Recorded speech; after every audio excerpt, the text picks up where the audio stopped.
Et merci d'être avec nous dans ce 64 minutes. Place à votre grand angle, un grand angle entièrement consacré au sommet de la francophonie.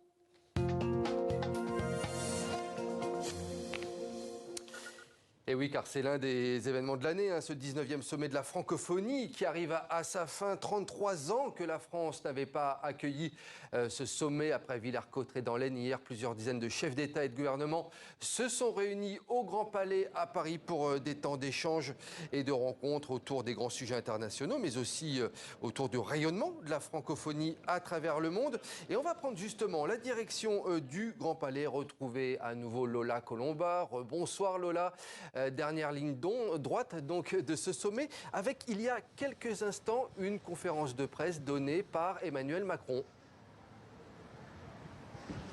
Bonjour Nicolas, alors la conférence de presse, elle devrait débuter d'une minute à l'autre. Pour le moment, le sommet s'est clôturé officiellement il y a à peine un quart d'heure maintenant. Des discours de clôture lors desquels le Cambodge a confirmé qu'il serait le pays hôte du sommet de la francophonie en 2026. Emmanuel Macron a également prononcé un discours de clôture lors duquel il a longuement remercié les délégations mais aussi les artistes qui étaient mobilisés lors des différents événements culturels autour de la francophonie pendant ces derniers jours et qui ont rythmé bien sûr cette édition 2024. Alors comme je vous le disais, la conférence de presse, elle devrait débuter d'une minute à l'autre. Ce sera peut-être l'occasion d'en apprendre un peu plus sur les coulisses de ces 2 derniers jours. Déjà, ce qu'on peut vous dire et ce qu'on a appris il y a quelques dizaines de minutes maintenant, c'est que le président de la République démocratique du Congo, Félix Tshisekedi, a quitté le sommet plus tôt que prévu ce matin. Il l'a quitté apparemment avant le déjeuner. Les autorités congolaises nous font état d'une certaine frustration car Emmanuel Macron n'aurait pas cité la RDC comme faisant partie des pays en conflit. Je vous rappelle qu'au cours de la même matinée, le président français avait rencontré son homologue rwandais, le président Paul Kagame. Beaucoup Lola Colomba, donc conférence de presse d'Emmanuel Macron dans un instant. Emmanuel Macron qui s'était exprimé il y a quelques instants, je vous propose de l'écouter. Nos travaux ont donc permis d'avancer sur beaucoup de sujets. Plusieurs collègues en ont fait la restitution à l'instant. Nous avons pu avancer sur les sujets politiques et sur cette francophonie qui permet en effet de créer, d'innover, d'entreprendre, de pouvoir prendre des décisions concrètes qui sont retranscrites dans nos appels, dans nos textes et qui se traduiront aussi par plusieurs initiatives universitaires, économiques, par des décisions que nous prendrons sur le plan intergouvernemental qui nous permettront aussi de faire mieux circuler les talents et les énergies.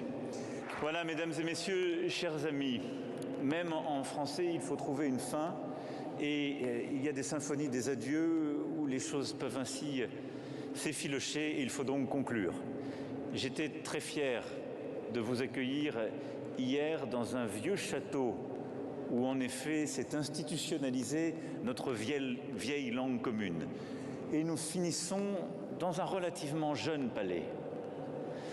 Celui-ci est non plus un palais de la royauté, mais bien de la modernité qui, s'il a été au début construit pour accueillir justement l'exposition universelle et célébrer une France qui embrassait l'ère des innovations et de l'industrie, vient d'être rénové il y a quelques mois à peine pour nos Jeux olympiques et paralympiques. Et vous avez peut-être pu voir ici le taekwondo ou l'escrime se tenir. Mais ce palais a été fier, aujourd'hui, de vous accueillir. Et d'accueillir, ce faisant, les femmes et les hommes qui font vivre la langue française. Ce butin, Votre Majesté, que vous venez de rappeler et qui est le vôtre. Cette langue de contrebande, comme je le disais hier, cette langue qui, passant de bouche en bouche, de main en main, d'esprit en esprit, s'est frottée pour apprendre de la Polynésie les tatouages et pour tintinabuler à travers tous les continents. Il nous reste beaucoup à faire, mais ces 2 journées et tout ce qui s'est noué autour était à mes yeux fondamental. C'est montrer que cette communauté qui nous rassemble est d'abord une communauté sensible, intellectuelle, profonde. Et c'est un trésor qui, aux heures où l'individualisme prévaut et où la technique semblerait pouvoir prendre le dessus, nous rappelle que notre manière de voir le monde, d'y penser, d'y avancer, ne tient que par cette capacité symbolique à le figurer, notre langue. Et donc, continuons de la faire vivre sur toutes nos rives, dans tous nos fleuves, dans toutes nos capitales. Et j'espère que vous retournerez dans vos capitales et dans vos pays avec un peu de ce que nous aurons réussi à faire durant ce sommet. Merci à toutes et tous. Je vous souhaite un bon retour et je vous remercie infiniment pour nos travaux. Vive la francophonie! Vive la francophonie, voilà un extrait du discours d'Emmanuel Macron. Le président français Slimane Zegoudior parle de moment fondamental. Est-ce qu'on peut déjà faire un premier bilan de ce 19e sommet de la francophonie en France?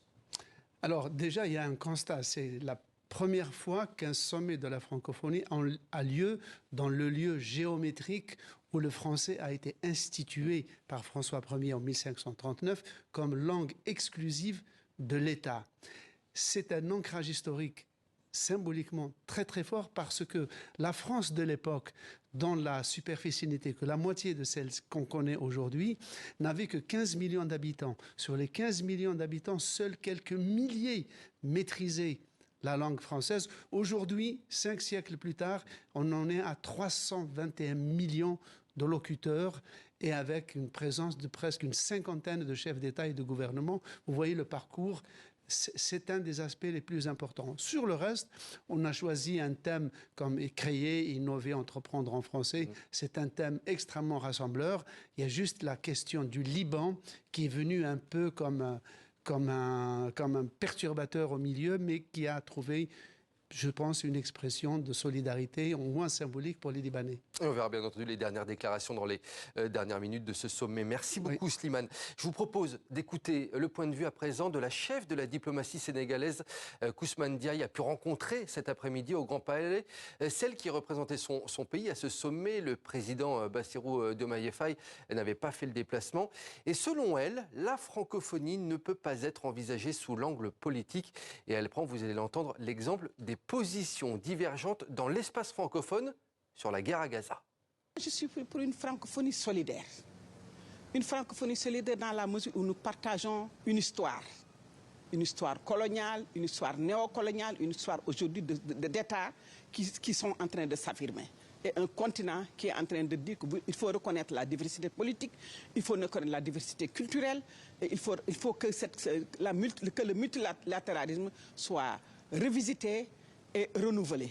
Donc, je ne me remets pas en cause cette position politique de la francophonie, mais je ne pense pas que la francophonie devrait être l'espace où nous prenons des décisions politiques au niveau multilatéral, parce que nous avons des intérêts au niveau africain que nous devons défendre.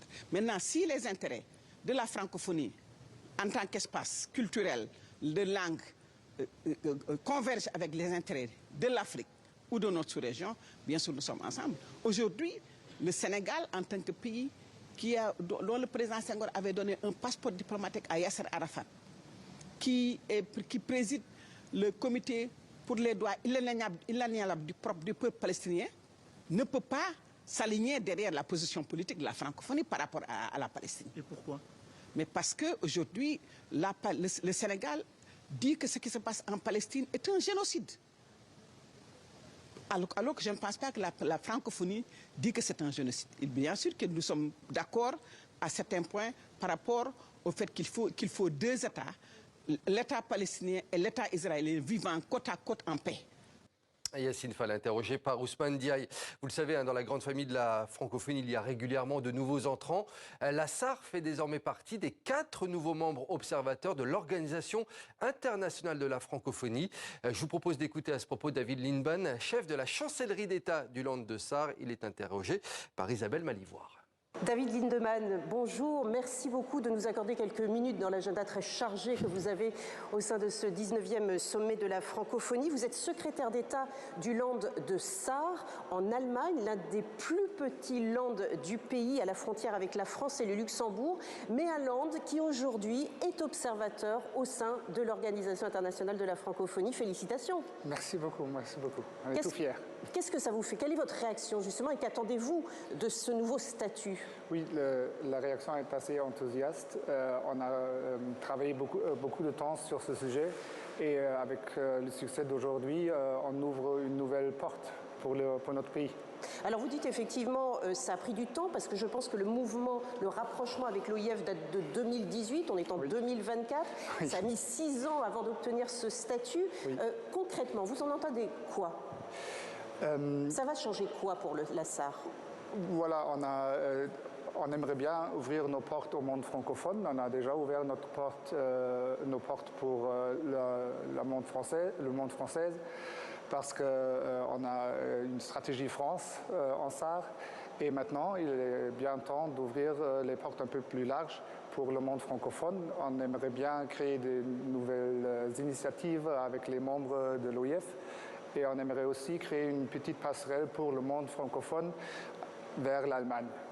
Alors on parle beaucoup de la francophonie économique, justement. Est-ce que le fait de miser sur la langue française dans un land qui est voisin et à la fois de la France et du Luxembourg, c'est aussi promouvoir le développement économique, donc avec les pays voisins, mais également avec le monde francophone en général? Oui, en général, ça c'est clair. On aimerait bien avoir des coopérations aux universités, culturelles aussi, mais surtout économiques. On est un tout petit pays et à la frontière, ça nous a créé des problèmes pendant des centaines d'années et maintenant on aimerait bien un peu profiter de notre voisinage surtout, mais bien sûr aussi au monde francophone. Est-ce que lors de ce 19e sommet de la francophonie, le fait de demander ce statut d'observateur, vous êtes venu ici gonflé de cette fierté d'être aujourd'hui membre de l'OIF?